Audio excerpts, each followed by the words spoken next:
नरेंद्र मोदी का लाल किले से छठी बार भाषण। बतौर प्राइम मिनिस्टर उनके भाषण पर देश की नहीं विदेश में भी लोगों की तमाम नजरें थीं कि कैसे मोदी ऐसा क्या बड़ा बोलते हैं। तो जिन लोगों ने नहीं सुन पाया वो भाषण, मैं उनके लिए या ध्यान से नहीं सुना उनके लिए बता देता हूँ। मोदी के भाषण की 6 बड़ी बातें, हमने 6 बातें इसलिए चुनी हैं क्योंकि ये छठी बार लाल किले से उनका भाषण था। तो पहला बड़ा जो हमारे हिसाब से हो सकता है वो है चीफ ऑफ डिफेंस स्टाफ का ऐलान। कारगिल युद्ध जब से हुआ था तब एक नरेश चंद्रा टास्क फोर्स बनाई गई थी कि कमियां बताए, हम अपनी सेना में क्या सुधार कर सकते हैं, ये सारे सिस्टम्स करें। तब एक बड़ी कमी जो निकल के आई वो आई थी तीनों सेनाओं में आपसी सामंजस्य की कमी, क्योंकि तीनों सेनाओं के चीफ सीधे मंत्री को रिपोर्ट करते हैं, जो भी डिफेंस मिनिस्टर होता है। ऐसे में डिफेंस मिनिस्टर्स के पास और भी बहुत काम होते हैं, तो वो कोऑर्डिनेशन उस तरह से हो नहीं पाता। तो चीफ ऑफ डिफेंस स्टाफ कई देशों में पहले से पद है।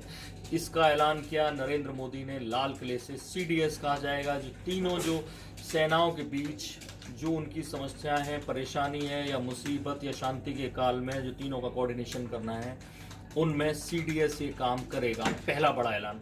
दूसरी बड़ी बात जो नरेंद्र मोदी ने प्रधानमंत्री बतौर लाल किले से कही इस भाषण में, वो ये कही कि जो अलग निकल के आई, क्योंकि लोगों को बड़ा इंतजार था कि 370 और 3 तलाक के बाद क्या कर सकते हैं मोदी, तो उस तरफ इशारा किया है। साफ साफ नहीं कहा, लेकिन जो लोग राजनीतिक दृष्टि रखते हैं, जो मोदी पर नजर रखते हैं, उनके कहे को मजाक में नहीं लेते, उन्होंने वो समझा। जनसंख्या विस्फोट की बात मोदी ने कही, तो कहीं ना कहीं जो इतने दिनों से विश्व हिंदू परिषद सवाल उठाती थी, उस तरफ मोदी का इशारा गया है कि कैसे जनसंख्या पर लगाम लगाई जाए, उस तरफ इशारा किया।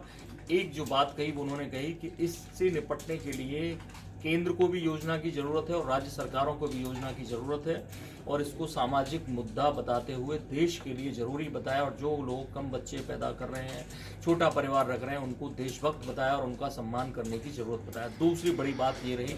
तीसरी बड़ी बात जो लोगों से उन्होंने कही, वो हालांकि सब लोगों को पहले से पता है, जल शक्ति मंत्रालय का जिसके लिए गठन किया गया, पानी की समस्या पर इस बार जो अगले 4-5 साल है मोदी के, उन पे फोकस होना है। 3.5 लाख करोड़ का बजट बताया गया, उसके लिए खर्च किया जाएगा और जल शक्ति मंत्रालय बना दिया गया है। गजेंद्र सिंह शेखावत उसके मंत्री हैं। ये सारी बातें कहीं, लेकिन आम जो लोग हैं उनसे भी इस जल समस्या से निपटने के लिए उन्होंने आह्वान किया। पहले भी कर चुके हैं, लेकिन आज स्पेशल तौर पे उन्होंने फोकस किया। कहा ये सरकारी कार्यक्रम ना बन के रह जाए, इसे आम आदमी को वैसे ही जुड़ने की जरूरत है जैसे स्वच्छता मिशन से आम आदमी जुड़ा। तो ये तय है कि तीसरा ये जो बड़ी बात उन्होंने तीसरी ये कही। चौथी जो बड़ी बात मोदी जी ने अपने लाल किले के भाषण में कही, वो आम जनता से आह्वान किया कि हम अपने देश के टूरिस्ट जितने डेस्टिनेशंस हैं वहां घूमने जाएं। 2022 तक हर व्यक्ति को कम से कम 15 टूरिस्ट डेस्टिनेशंस पे जाना चाहिए।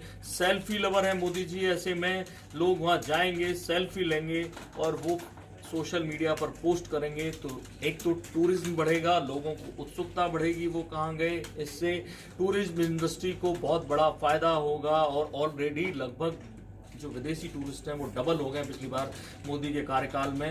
तमाम तरह की योजनाएं चल रही हैं, इस पर उन्होंने फोकस किया है। चौथी बड़ी बात थी। पांचवी जो बड़ी बात थी वो ये, ऐसा आमतौर पे कोई प्राइम मिनिस्टर नहीं करता। हर प्राइम मिनिस्टर को, हर सरकार को और हर पार्टी को अमीरों से काम होता है, और हर पार्टी विपक्ष में आते ही अंबानी, इन सबको जितने भी लोग, जितने बड़े बड़े उद्योगपति उनको गाली देते हैं, और खासतौर पे अंबानी उनके निशाने पर रहते हैं। लेकिन PM मोदी ने ये किया कि जो ये प्रथा है अमीरों को गाली देने वाली, इस बार उन्होंने थोड़ा सा, पहले से ही वो अंबानी और अडानी से अपने रिश्तों को लेकर, क्योंकि सरकार में जो भी रहता है वो बदनाम होता है, पहले से ही उन पर आरोप लगते रहे हैं जो आमतौर पे ऐसे समय लगते हैं। ऐसे में उन्होंने कहा था कि वेल्थ क्रिएशन जो लोग करते हैं उनको गलत नजरों से नहीं देखना चाहिए। जो लोग वेल्थ क्रिएशन कर रहे हैं वो देश का भला कर रहे हैं। वेल्थ क्रिएटेड ही नहीं होगी तो वो डिस्ट्रीब्यूटेड कैसे होगी। तो एक तरह से कहीं ना कहीं विपक्ष इस बात पर निशाना साध सकता है, क्योंकि जैसे टैक्स पेयर्स की सरकार और समाज इज्जत करता है, वैसे ही जितने भी वेल्थ क्रिएटर बड़े पैसे वाले लोग हैं, काम सबको उनसे पड़ते हैं। हर पार्टी को चंदा लेना होता है, लेकिन गाली भी सबसे ज्यादा उनको पड़ती है। इस बार मोदी ने ओपनली लाल किले से उनका बचाव किया। जो छठी बड़ी बात मोदी के भाषण की वो ये रही, और लगातार जो गडकरी जी हैं वो उनके थ्रू ये काम कर रहे हैं। उन्होंने बात की कैसे जो इंफ्रास्ट्रक्चर में निवेश है वो सरकार लगातार बढ़ा रही है, चाहे शिपिंग हो, रोड हो, चाहे वो एयर स्पेस के थ्रू हो, उड़ान योजना हो, वो सारा काम सरकार कर रही है। इसलिए उन्होंने कहा कि हम 100 लाख करोड़ का इन्वेस्टमेंट इंफ्रास्ट्रक्चर में करेंगे। इसके लिए कोई टाइम लाइन उन्होंने नहीं दी, लेकिन ये बड़ी बात है कि इंफ्रास्ट्रक्चर पर फोकस किया जाएगा इस सरकार में। तमाम सारी बात उन्होंने कही, डिजिटल पेमेंट बढ़ाने की बात की, और भी तमाम चीज़ें, प्लास्टिक बैन, ढेर सारी बातें कही, लेकिन हमें ये 6 बातें ऐसी लगी जो नरेंद्र मोदी के भाषण में काफ़ी खास थी, वो हमने आपको बताई। बाकी बड़ी खबरों को देखने के लिए देखते रहिए इंडिया न्यूज़, सब्सक्राइब करें इन खबर। थैंक यू, नमस्कार। इन खबर चैनल को सब्सक्राइब करें और बेल आइकन दबाना ना भूलें।